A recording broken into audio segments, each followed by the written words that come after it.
بسم اللہ الرحمن الرحیم الحمد للہ والصلاة علی اہلہا اما بعد فقد قال اللہ الحکیم فی کتاب بسم اللہ الرحمن الرحیم شرع لکم من الدین ما وصى به نوحا والذی اوحینا الیک وما وصینا به ابراہیم وموسیٰ وعیسیٰ ان اقیموا الدین۔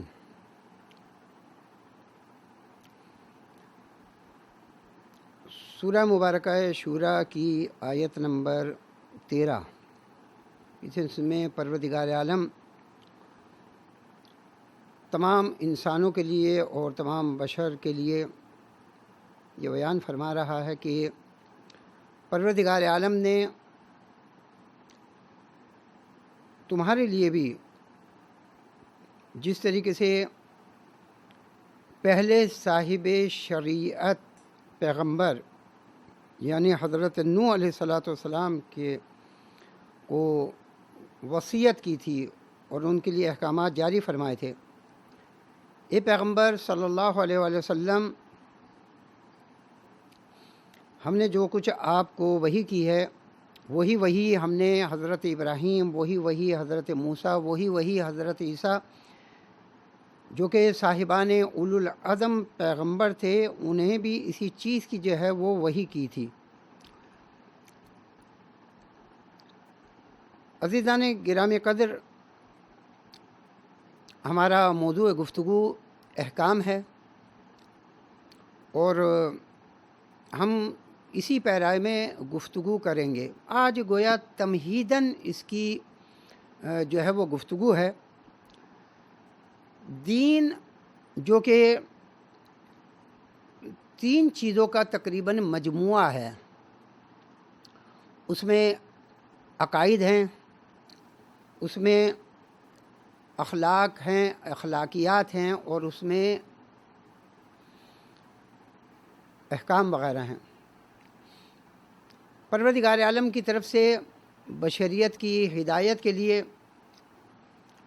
تاکہ بشر کسی بھی طرح سے انحراف کا شکار نہ ہو، پروردگار عالم نے اپنی طرف سے اتمام حجت دیکھی کس طریقے سے فرمایا۔ غور کیجیے گا کہ روئے زمین پر ابھی بشریت کو نہیں بھیجا، عام انسانوں کو نہیں بھیجا، اس وقت تک جب تک کہ اپنی طرف سے کسی ہادی کو اس زمین پر نہ اتارا۔ یعنی حضرت آدم علیہ السلام کو بھیجا،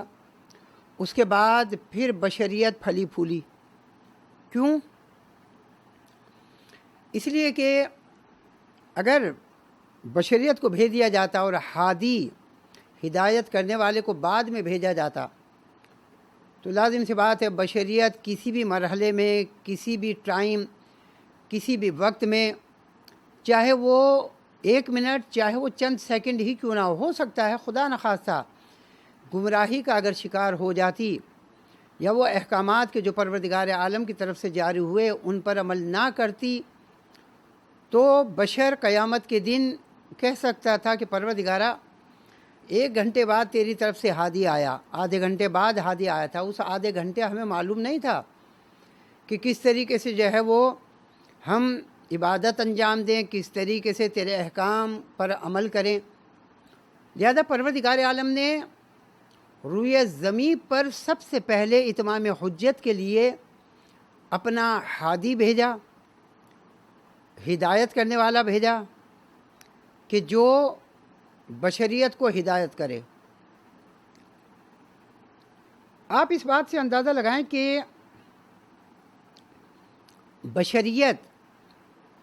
چونکہ محتاج ہے ہدایت کی، وہ ایک الگ بات کہ پروردگار عالم نے بشر کو عقل جیسی دولت اور نعمت سے نوازا ہے،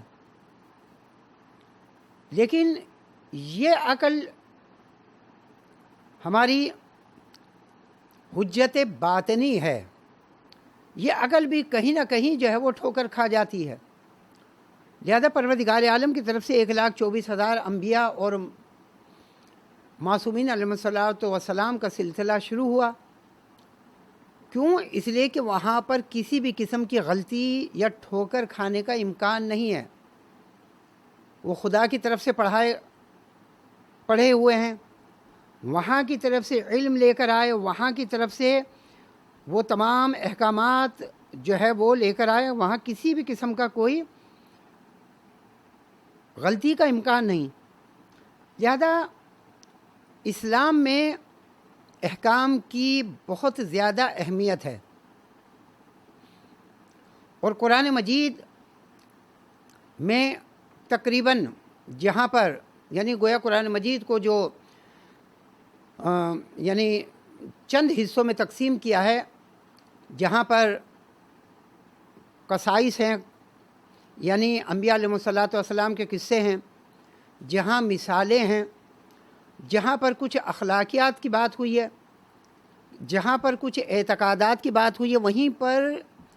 احکام کی بات ہوئی ہیں۔ اور تقریباً متحققین کے قول کے مطابق تقریباً 500 یا 550 یا کم و بیش آیات الہی ایسی ہیں کہ جو احکام سے مربوط ہیں، یعنی وضو، نماز، غسل، تیمم، روزہ، حج، یا اس قسم کے طہارت و نجاسات، حتیٰ کہ طہارت سے لے کے دیات تک جتنے بھی چیپٹرز اور جتنے بھی ابواب ہیں ان سے متعلق جو ہے وہ قرآن مجید میں بیان ہوا ہے۔ لہذا 3 چیزیں ہیں، اعتقادات ہیں، اخلاقیات ہیں اور احکام ہیں۔ احکام سے مراد یعنی گویا وہ علم فقہ، اور یہ ایک جسے کہا جائے کہ احکام عملی ہے، یعنی ہر مسلمان کے لیے ان احکامات کا وہ احکامات، وہ مسائل کہ جو روزمرہ کی زندگی سے مربوط ہیں، ان کا جاننا ہر انسان کے لیے جو ہے وہ واجب اور ضروری ہے۔ کچھ امور وہ ہیں کہ جو فردی ہیں، کچھ وہ ہیں کہ جو اجتماعی ہیں۔ لہذا چاہے وہ تجارت ہو، شرکت ہو، اجارہ ہو، نکاح ہو، ازدواج،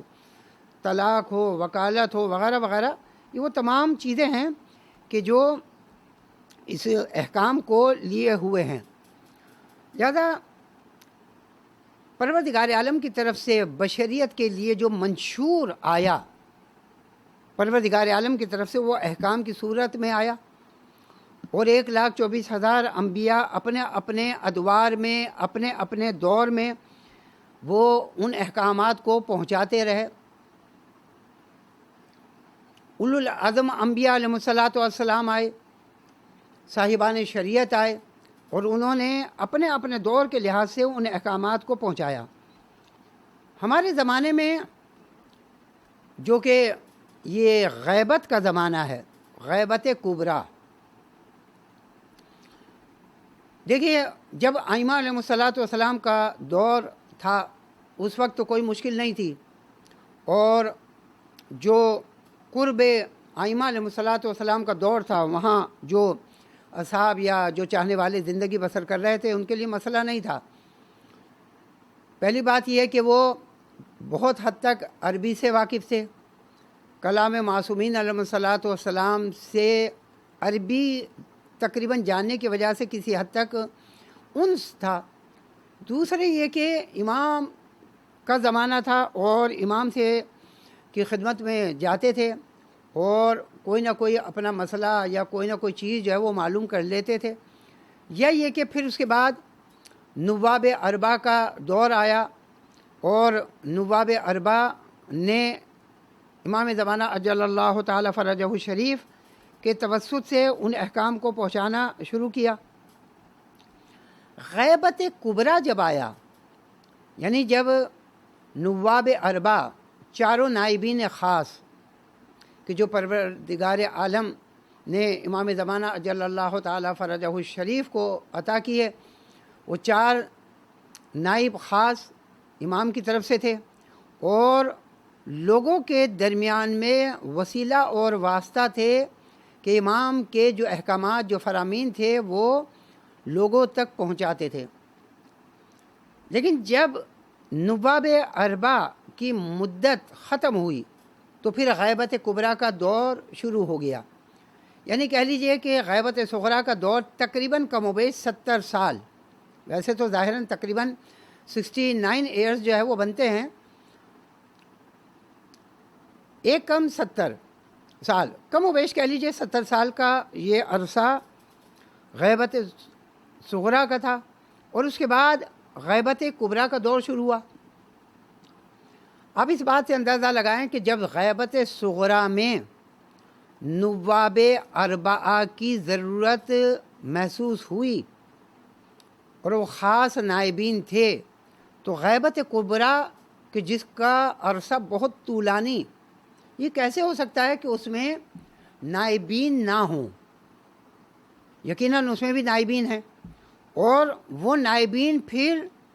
اس لحاظ سے خاص نہیں ہیں، بلکہ ان کے اوصاف جو ہے وہ بیان کر دیے. مثلا ایک روایت، جیسا کہ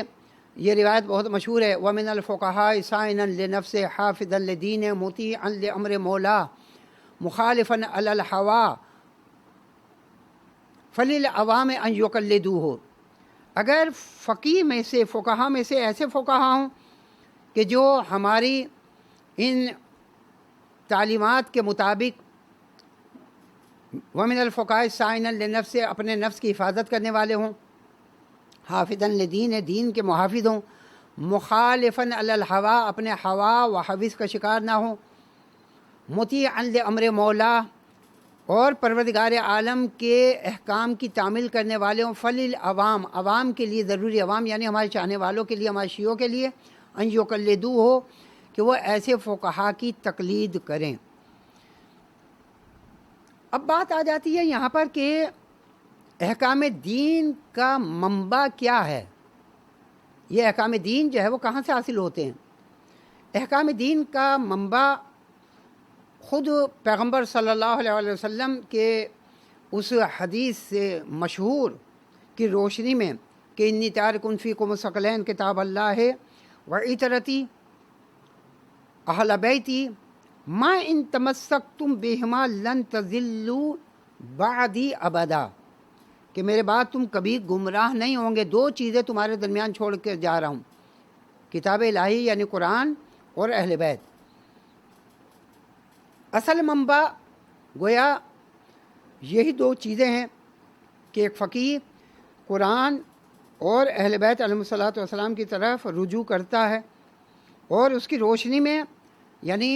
ان احکامات کو جاری کرتا ہے. اور یہ جو روایت بیان کی یہ وسائل الشیعہ میں جلد 27 میں اور صفحہ نمبر اس کا 34 ہے 34، اس میں جو ہے وہ آئی ہے. لہذا منبع جو ہے وہ کیا ہے؟ یہ قرآن مجید ہے. قرآن مجید کی متعدد آیات ہیں اور جو کہ بشر کی ہدایت کے لیے جو ہے وہ قرآن مجید کو جو ہے وہ بھیجا گیا، اور اس کے حقیقی مفسر تو اہل بیت علیہ الصلوۃ والسلام ہی ہیں کہ انہوں نے قرآن مجید کے تفسیر جو ہے وہ بیان کی. اور کئی ایک آیات کہ جو احکام شرعی کو بیان کرتی ہیں اس کے ذریعے سے جو ہے وہ فقہا استخراج اور استنباط کرتے ہیں. پس پہلا منبع کیا ہے؟ وہ قرآن مجید ہے. دوسرا منبع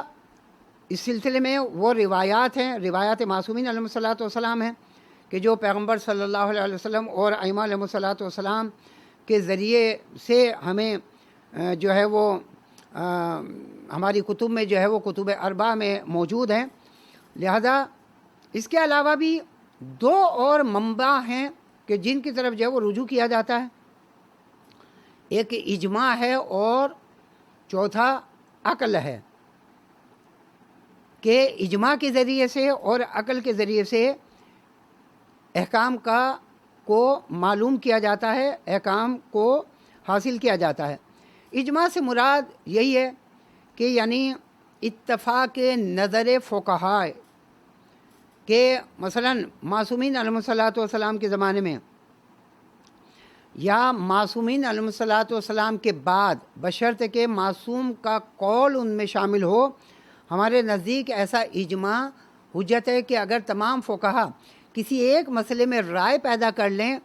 تو وہ اجماع کہلاتا ہے۔ اب چاہے یہ اجماع معصومین علیہ الصلاۃ والسلام کے زمانے میں ہو یا معصوم کے بعد ہو، کہ جو معصوم کے قول کو کشف کرے۔ لہذا اسلام جو کہ ایک جاویدانی مذہب ہے اور اس کے کچھ امتیازات ہیں اور اس کے احکام ہیں، لہذا حضرت امام جعفر صادق علیہ الصلاۃ والسلام نے فرمایا کہ حلال محمد حلال الی یوم القیامہ وحرامہ حرام الی یوم القیامہ، یعنی جو پیغمبر کے زمانے میں حلال تھی وہ قیامت تک حلال ہے چیزیں، اور جو پیغمبر کے زمانے میں حرام تھی وہ قیامت تک حرام ہیں، الا یہ کہ کوئی جسے کہا جائے کہ یعنی عذر ایسا آ جائے، حکم ثانوی ایسا آ جائے تو پھر وہ ایک الگ چیز ہے۔ وَإِلَّا حلال محمد حلال ہے قیامت تک، اور حرام محمد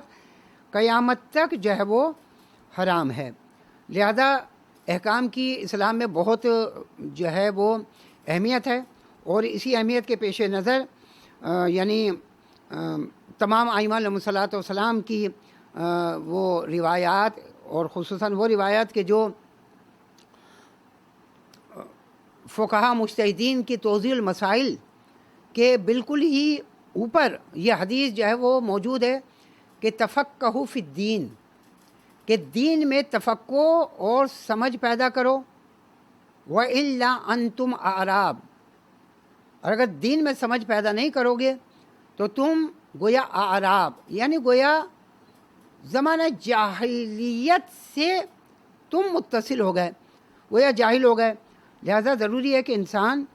حلال کو سمجھے اور حرام کو سمجھے، اور اسلام میں ان احکامات کی بہت زیادہ تاکید ہے، اور خصوصاً وہ احکامات کہ جن میں مثلاً جو روزمرہ کی زندگی سے ہمارے وابستہ ہیں، ان احکامات کو جو ہے وہ سیکھنا سمجھنا ہر مکلف پر واجب ہے۔ انشاءاللہ العزیز یہ پہلا درس اس احکامات کے تمہید کے طور پر آپ کی خدمت میں پیش کیا گیا۔ امید ہے کہ انشاءاللہ العزیز یہ بچے، نوجوان و جوان اس سے بھرپور فائدہ اٹھائیں گے، اور مزید اس سلسلے میں اپنی تحقیقات، اپنی اسٹڈی کو جاری و ساری رکھیں گے۔ وما علینا الا البلاغ المبین۔